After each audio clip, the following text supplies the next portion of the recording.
Hello, Gemini. Welcome to the Plaid Sheep Oracle. We begin today with this Awakener card. And this is you, Gemini, here with your trumpet. And the reading from here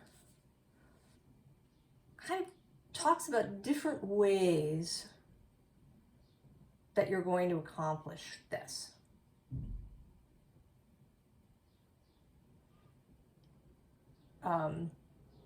There's a healing aspect to this, Gemini. You have spent some time with Chiron, in the sense that Mercury has spent time with Chiron in Aries. They were conjunct at the point where Mercury turned direct on Thursday. I'm recording this on Sunday. I'm going to put it out on Monday, the 29th. Or is today the 29th? Now I don't know. It's Sunday and I'm putting it out on Monday.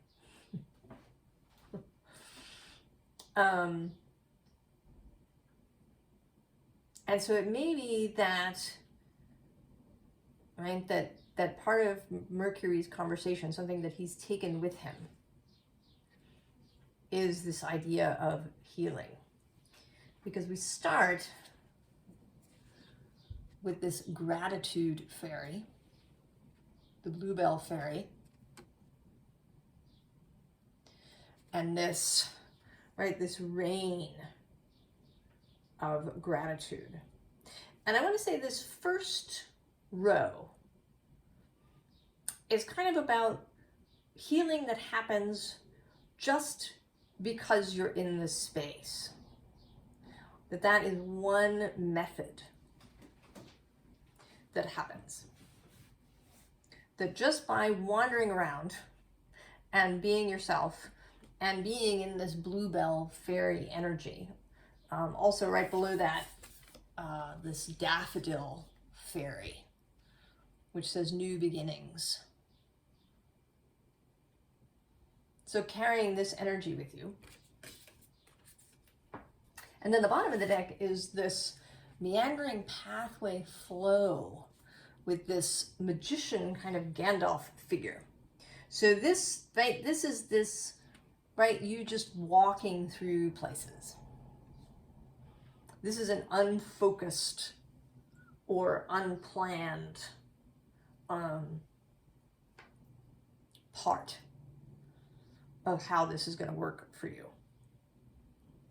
I mean, it's not surprising, Gemini, that you're going to have different ways that this healing process is going to happen. And I want to say that the whole thing is going to also be kind of mutual. That you're going to gain from this process as you go, just as people that you run into will gain.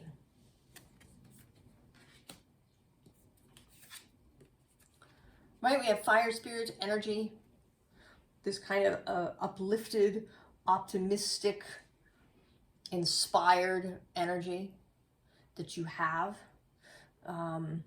You know, I sort of, with this fire on your hands, I kind of picture you, you know, sort of walking into a space where everybody is metaphorically cold and frozen in some way. And you're going to bring this fire into the space. Ooh. You bring warmth into this cold space that energizes people, that awakens people, like the bear awakening from winter slumber. So that if people have become apathetic or bored or dispirited in some way, wherever they are, that your energy, your arrival, will enliven them, will allow them to see new possibility. And you may come, bearing actual information. You may come, you'll pass through a place and you'll say something that will spark somebody. Or you'll, recommend that somebody read a particular book, or watch a particular movie, or go to a particular place. And this will inspire, right, this enlivening of people. So now in the second instance, this is going to be about somebody in particular. And I think somebody, well, I don't know if it's somebody that you're going to know well necessarily, actually, because you are here looking out. This is you awaiting the call from somebody. From somebody who is, now I'm also going to say, right, with this Nine of Pentacles underneath, you're not hyper vigilant, right? You're not spending all of your time scanning the horizon for this person. You are conducting your life. But there is a part of you, right, that's standing in the watchtower.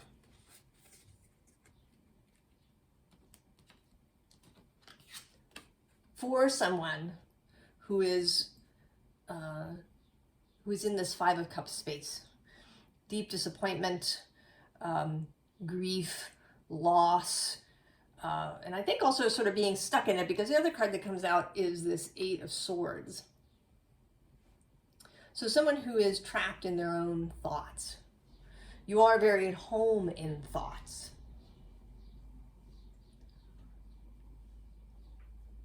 And how you really understand how our thoughts can keep us imprisoned. And so what you're going to do is you're going to show up in this kind of trickster energy, and you're going to take 7 of these swords away.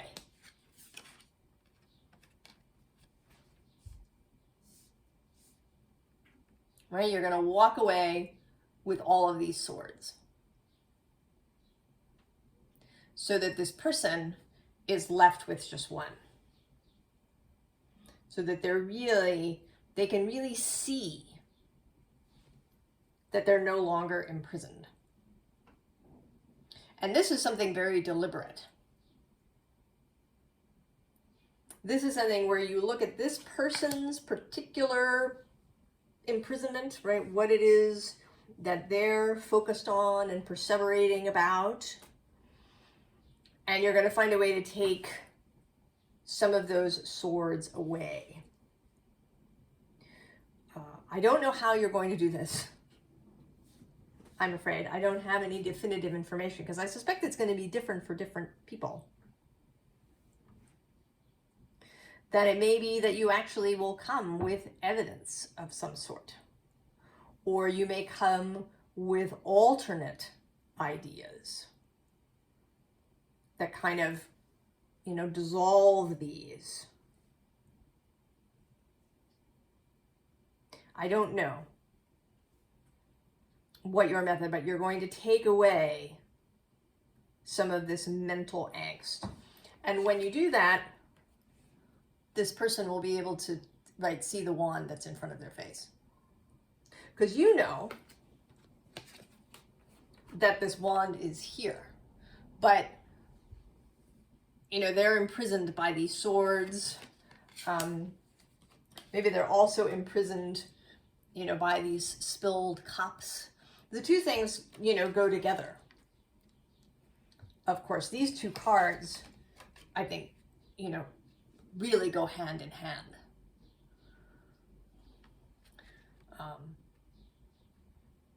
That they often come together. That it is because of a past disappointment and a grief that we end up, imprisoned. Or that it's, these thoughts that we keep having that keep us in a state of grief. So there's a kind of, you know, it's like a feedback loop. It's hard to tell, you know, where something started. And it really doesn't matter. But because your realm, your space of expertise is the mind, you're going to concern yourself with the swords rather than with the cups in this case.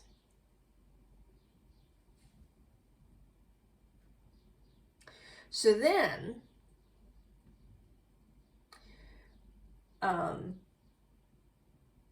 the next kind of issue that somebody might be dealing with is confusion.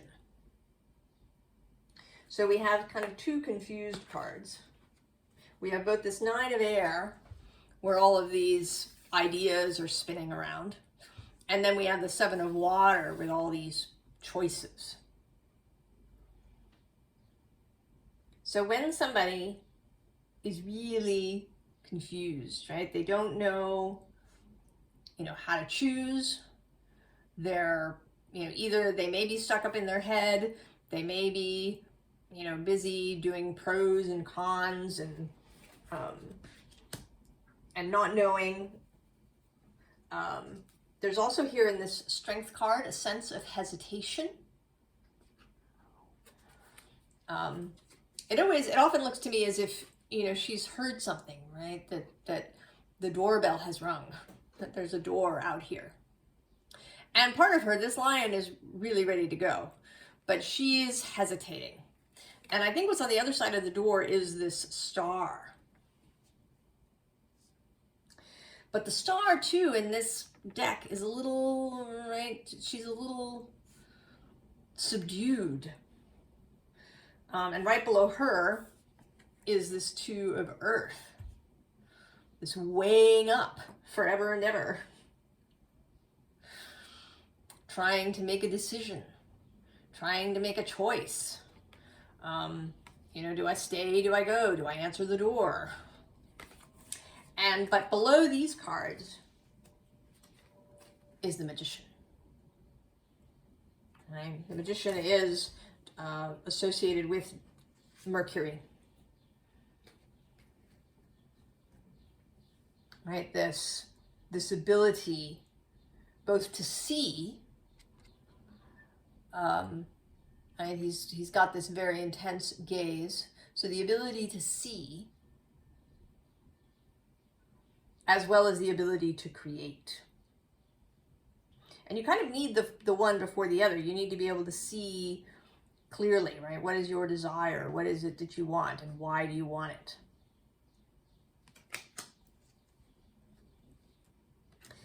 And so then now in the Seven of Earth, here you are, showing up for this person with advice.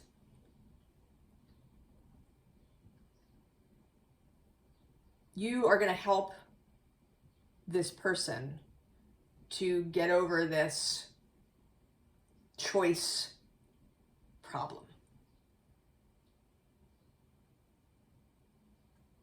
You're going to help them to see what it is that they really want and why they want it.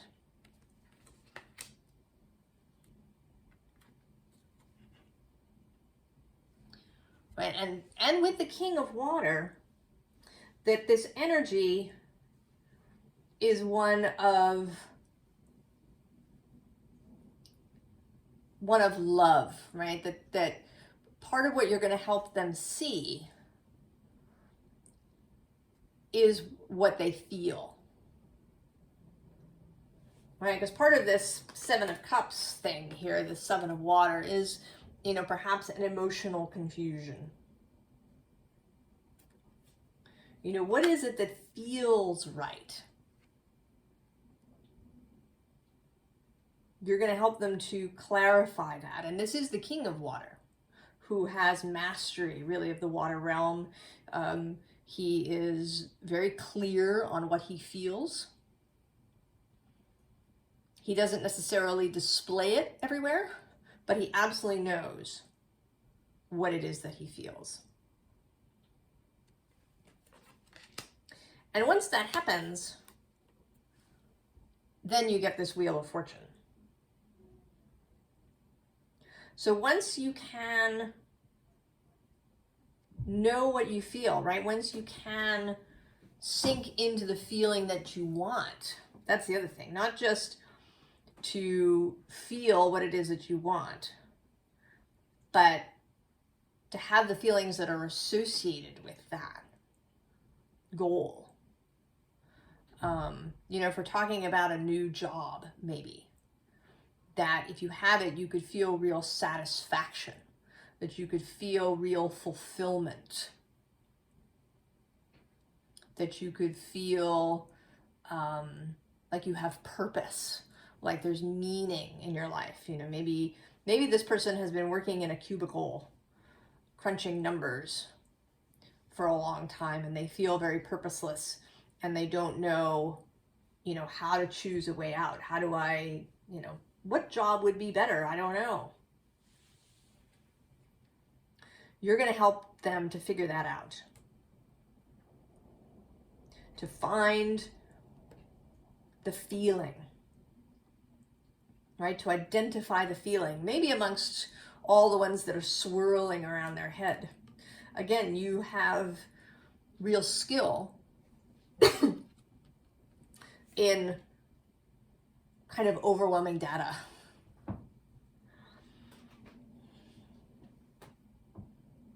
Whatever that data is, whether it's a thought, a piece of information, or a feeling, if there's too many, you are going to help provide clarity. And then the wheel can turn for these people. Once they have this clarity for themselves, once they're in the right vibration, right? A feeling is vibration. Then what they want will come. The universe will move.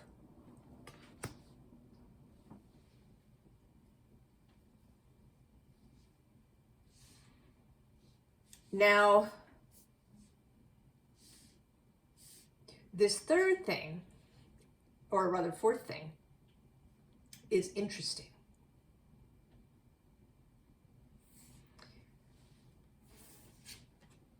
We have this King of Swords at the beginning.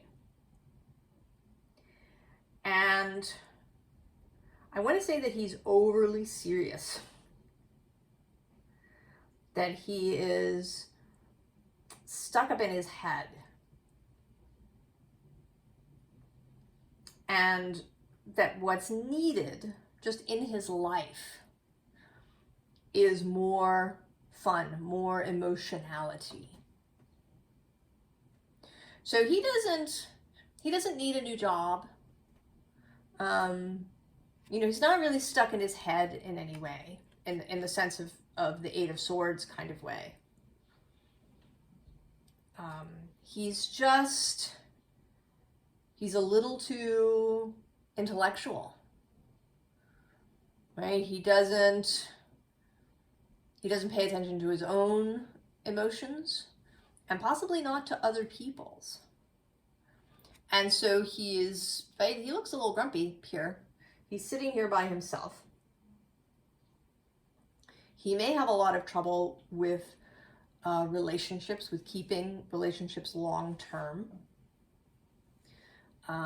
He might be somebody who is avoidant, right? Who has an avoidant attachment style, who tends to intellectualize his feelings. And he may not even be entirely aware of this. And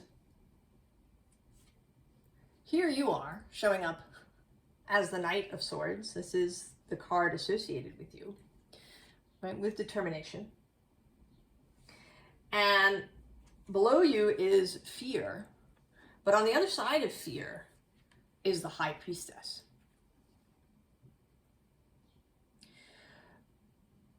So I think you've come to kind of to like clear this fear out for this person. And actually the Seven of Cups repeats. And then there is the Ten of Swords. And then Judgment, which is this, right, this reflective thing, right? This pile has the most hidden stuff, the stuff that's in the underlying. So I think that whoever this is, there are absolutely reasons why they're all intellectual about everything.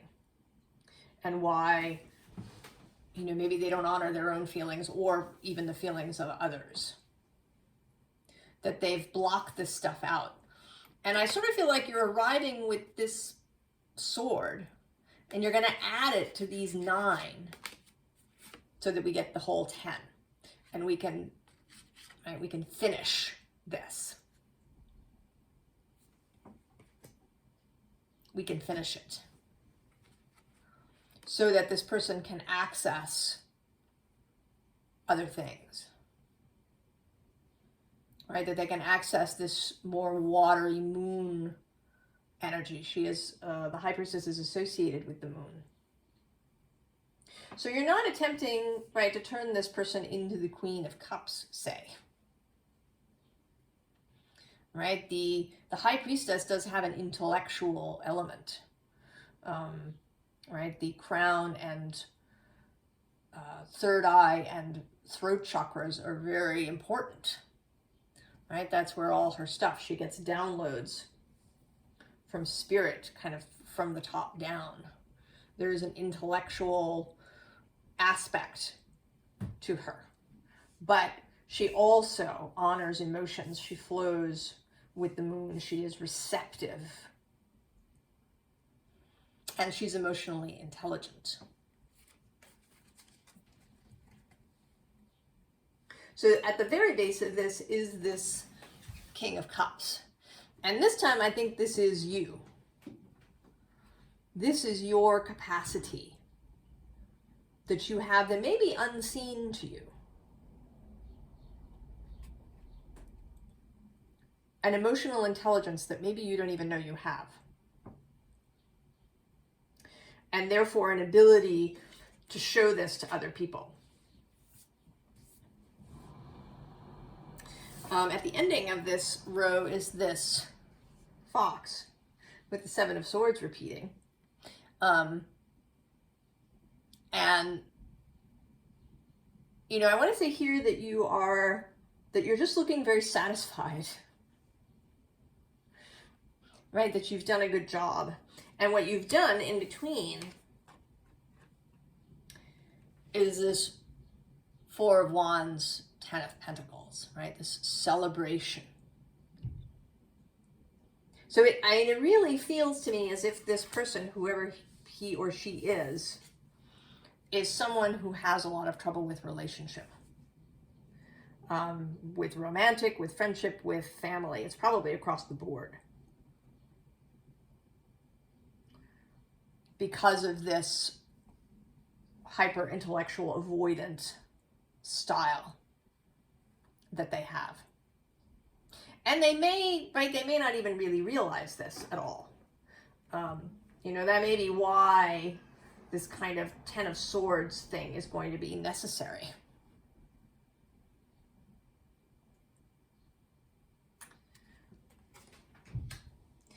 But once they can see, once they have clarity, once they can unburden whatever it is that's, you know, holding those emotions under lock and key, then they'll be able to enter into celebration and, you know, the Ten of Pentacles energy with others. They'll be able to join the group. And I think this, right, this fox is also, you know, the two sides of you. That you may need to go into this situation in a very determined way, but also in a tricky way. that you may not be able to meet this person head on, right? That might just bring you to a standstill. They might not accept things. So you may have to be tricksy about how you reach them.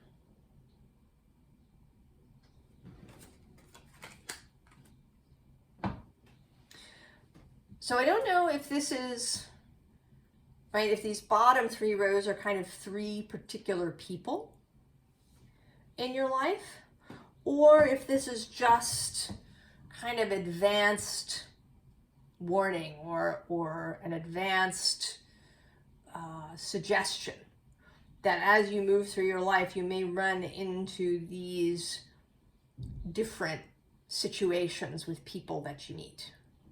I mean, it really feels a lot like you might be becoming a therapist or a counselor or a coach. And that you will be able to help all these different kinds of issues that people bring to you. And there may even be other, things that aren't even shown here that will come up. That these are just samples that highlight your abilities, right? Your ability to be kind of a light bringer, someone who brings a really light energy, an inspirational, optimistic energy just into spaces. Your ability to change people's perspective, to have them see how they've imprisoned themselves with their thoughts. The ability to maybe bring them new information that changes their thoughts. Your ability to help people get clarity around their desires and around their emotions. And then your ability to help people access their suppressed emotions. Access things that are frozen, perhaps out of fear or out of, past poor experience or, emotional neglect in childhood. So you have all of these skills, right? Both as the trickster, as this trickster energy, and also as somebody who, has found their own right relationship with emotion, right? With mind and emotion, and how to really work with these things together. Because that, right, comes up everywhere. We have air and water, and air and water. And then in the 2 kings, there's air and water. So your ability to mix and match these apparently disparate elements is what's going to help you in this work. So advice. 3 of Pentacles. Take help when it arrives. So, keep your own self open to new information, to any assistance that anybody might give. Below that, we have the Knight of Cups. So, keep your own heart open.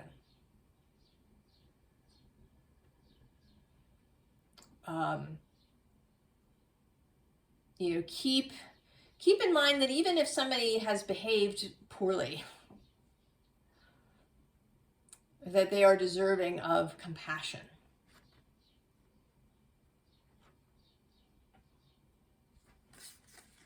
The bottom of the deck is the 10 of Cups. So keep your own cup full. Attend to your own relationships. Keep that water flowing for yourself. And actually, next to that, I'm seeing now, is the 8 of Swords and the High Priestess, right? So keeping your own clarity. Do this work for yourself, and if you need to, go to someone else for help. If you need help with your own clarity, seek out someone to help you. Eight of Pentacles, doing the work, being dedicated, being devoted to this pathway, to this practice. Seven of Swords, one more time. Keep the trickster alive. Keep your sense of humor. Don't take anything, including yourself, too seriously. Ten of Swords repeating. Allow change. Allow this whole thing perhaps to change in time. And allow it to change you. It's interesting that this is popping into my head. The series House with Hugh Laurie, I watched it in the beginning. And then, I found it a little repetitive, and I found it dispiriting that House never changed. That he had all these experiences that could have opened him into something else, but he always reverted back to the previous position. And so I quit, I think like 3 seasons in, I guess. And I was saying this to somebody who said, yeah, it's true he doesn't change, but everybody around him changed. So he was having an effect, but he didn't allow the reverse to occur. But you want to. You want to be both teacher and student. And then we get Justice. So, integrity. Keeping your integrity around all of this. So, while you are going to be the trickster, you want that to be done in integrity. Right? You're not out to really manipulate people. Even if you think that it will help them, right? You might not be doing it for your own reason, right? For your own gain. But if you lie to people, if you, withhold information, that's not what this trickster energy is about, right? The trickster is about humor. It's about helping people see things upside down.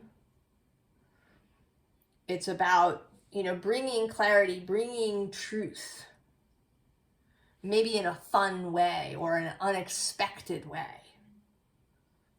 It is not about telling lies or,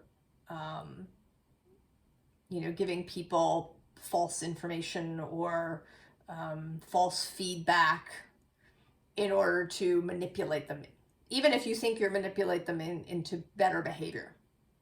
That's going to bounce back. It's not going to work. Truth is your friend.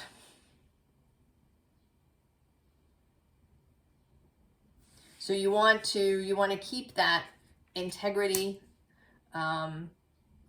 You also, I think, right, you want to keep that Venus energy of justice, of beauty, of harmony, of relationship, right? This is all about relationships. And you want to keep all of that in mind. Also, right, that nobody is living in a vacuum, including you. Right? That all our relationships may be affecting us. And that's, right, sort of just a little thing to keep in mind about all of these people that you might be helping. So keeping relationship in mind as you go. So this is kind of a geas. It's kind of a like a quest or a mission perhaps that is being laid on you, Gemini. It is kind of coming through the readings that in this collective there is this service that we are going to do in, you know, our best way as we go, and that we want to do it in joy, in integrity, in humor, in lightness, right? This is a funny little bird peeing the awakener.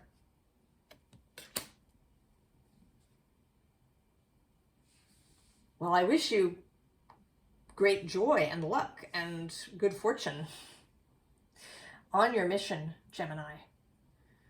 I think you're going to help a lot of people. And I will see you next time. So long.